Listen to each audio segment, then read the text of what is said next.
Joseph August Schumpeter dari tahun 1883 sampai 1950 merupakan yang kedua dibandingkan John Maynard Keynes dan ilmu pengetahuan sosial modern yang besar, salah satunya ahli ekonomi terhebat sepanjang abad ke-20. Historinya yang diterbitkan pada tahun 1945 tetap menjadi Coetus Logos.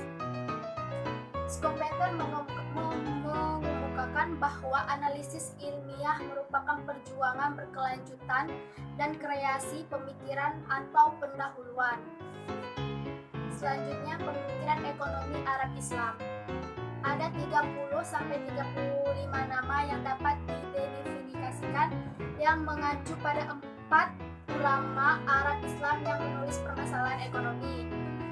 Yang pertama Abu Yusuf, yang kedua Al-Baruni, yang ketiga Al-Ghazali, yang keempat Nasir al-Din Tusi.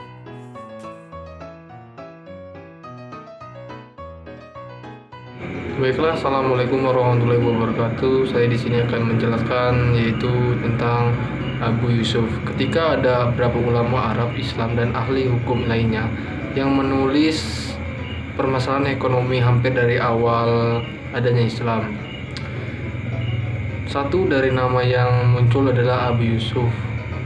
Beliau belajar hukum Islam atau fikih dan Kufan dan Madinah di bawah arahan dari Abu Hanifah. Penemuan sekolah Hanif, beliau hidup semasa Khalifahan Harun al-Rashid 763 sampai 869 dan menjabat sebagai kepada keadilan khalifah atau hakim besar. Ada beberapa bukti, namun dari kata pengantar Edhard Sekhau di dalam terjemahannya Al-Biruni di India, beberapa bidang ilmu Hindu dipelajari selama abad ke-8 di Baghdad, tidak hanya melalui terjemahan dari bahasa Sanskerta ke Persia dan ke bahasa Arab, tetapi juga kecenderungan Harun al-Rashid untuk terlibat dalam kedatangan pelajaran Hindu ke Baghdad. Yaitu yang kedua, yang ke yaitu Abu Ar-Rayhan M.L.B.N. Ahmad al-Benmi 973 sampai dengan 1048 Masehi. Al-Biruni merupakan salah satu dari ulama terhebat pada masa pertengahan Islam dan tentunya paling asli dan mendalam, dan menurut George Sherton merupakan salah satu ilmuwan terbesar terbesar Islam, dan dari semua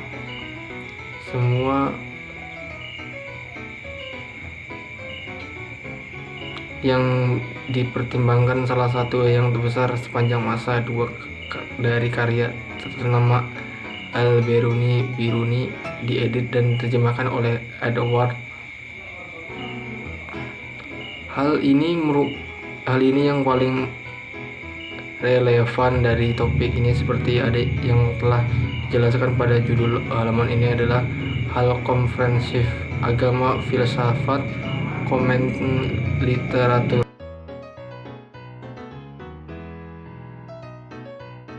Assalamualaikum warahmatullahi wabarakatuh. Perkenalkan, nama saya Harwan Herdiansa. Baiklah, saya di sini akan melanjutkan materi yang sudah dijelaskan oleh teman-teman saya. Yang pertama, keterkaitan sejarah Arab, Islam hingga Eropa Latin, sebuah sinopsis. Sebelumnya, kita mengacu pada gagasan bahwa pengetahuan perilaku ekonomi di kalangan Arab Islam memang sangat besar. Satu pihak dapat menambahkan bahwa pengetahuan ini yang seperti disarankan oleh Spengler yang terdapat pada Ibnu Khaldun dan pada zamannya juga tersedia dalam satu bentuk atau lainnya bagi pemikiran Eropa Latin dan penerus mereka. Yang perjalanan selama abad ke-9 dan awal abad ke-12, beberapa pemikiran Eropa menjajah ke beberapa wilayah Islam. Belajar bahasa Arab, mempelajari karya-karya ulama Arab Islam dan membawa kembali pengetahuan yang baru yang diperoleh salah satu wisatawan tersebut, berkebangsaan Inggris Adelaide of Bath, yang dikenal sebagai mahasiswa pelopor ilmu bahasa Arab dan filsafat pada abad ke-12. J. Terjemahan. Dari abad ke-11 hingga abad ke-4 dan seterusnya, ada terjemahan secara massal pemikiran Arab Islam ke dalam bahasa Latin masa kedua. Terjemahan yang pertama adalah terjemahan dari bahasa Yunani ke bahasa Arab, aliran di mana kekayaan pemikiran Islam yang dituangkan ke Barat Kristen adalah dengan terjemahan dari bahasa Arab ke dalam bahasa Latin. Gerakan penerjemahan berlangsung di Spanyol, Italia, dan Prancis. Yang K. Tradisi Latin. Lautan penting lainnya adalah melalui suatu tradisi lisan yang didokumentasinya tidak cukup mudah. Ketika menelusuri hubungan antara Arab, pemikiran Spanyol dan Eropa abad pertengahan. Cheyne berpendapat bahwa transmisi lisan merupakan faktor penting dan bahwa ini dibuktikan dengan bukti sastra internal dalam bahasa Arab dan Barat. L. Perdagangan dan komersial. Kanal transmisi dalam bahasa Arab dan Barat. L. Perdagangan dan komersial. Kanal transmisi lain untuk pemikiran ekonomi adalah dari perdagangan yang luas. Kegiatan komersial sebelum dan sesudah perang salib, beberapa penulis telah menunjukkan bagaimana perdagangan dilakukan di antara dua Arab melalui Rusia ke Polandia, pantai Baltik, Skandinavia, dan Eropa Utara Tengah, dan bahkan Islandia. M. Difusi lembaga. Sumber lain adalah melalui difusi budaya dari lembaga dan proses ke Eropa ketika hubungan komersial berkembang. Melaporkan penemuannya suatu bentuk kontrak bisnis dengan abad ke-15 antara Indonesia dan perdagangan Arab di Alexandria.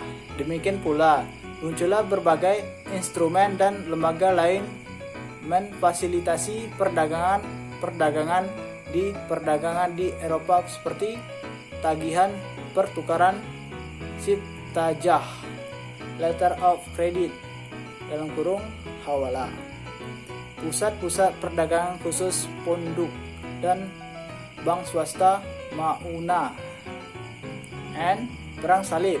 Sumber tradisi lainnya yang cukup sejajar dengan orang lain adalah Perang Salib yang berlangsung sekitar 2 abad dari 1945 ke 1292. Apapun motivasi mereka, kepentingan utama mereka adalah karena mereka membentuk sikap, perasaan, dan nilai-nilai bangsa Eropa. O. Faktor lainnya. Terdapat sumber lain seperti 1. Biara, di mana perpustakaan memiliki karya-karya terjemahan dari para ulama Arab Islam. Yang kedua, sekolah katedral. Di samping biara sebagai pusat kebudayaan adalah sekolah katedral. Sebagian besar ilmu pengetahuan dan filsafat dibawa dari Bizantium dan Strance. Terakhir, ketiga, pengadilan. Kerajaan yang merupakan pusat pembelajaran yang paling menakjubkan, seperti hal di Timur Tengah atau Spanyol. Baiklah, itulah sedikit materi dari saya. Lebih dan kurang mohon maaf. Assalamualaikum warahmatullahi wabarakatuh.